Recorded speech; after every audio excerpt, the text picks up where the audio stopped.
Yung mga kape namin, mana pa yan ng aming mga ninuno. Kaya kahit kami farmer, hindi namin alam yung mga techniques kung paano maparami ang kape at maparami ang bunga. Kini nga training, kabahin gyud ni siya sa ba-iplip nga tumong ma-train ang ato mga focal leaders, mga farmers aron nga mo-improve ang ilahang production sa kape, ang quality pinaagi sa mayo nga pagproseso sa ilahang kape puhon.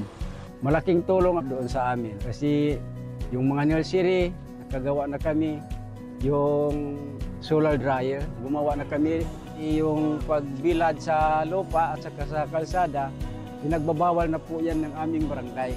Nalaman na namin ngayon, pag nagbilad ka sa lupa, hindi siya quality ang kape natin. Pag nag-harvest kami noon, cultural heritage talaga. Ang in-harvest para yung tamang pag-harvest, yung hinog lang talaga.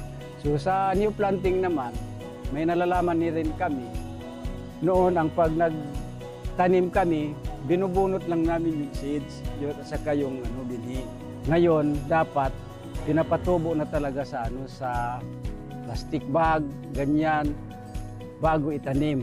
May organic fertilizer at saka may demo farm na rin kami sa Kabuntakas. Sana may kasunod pa para marami pa kami matutunan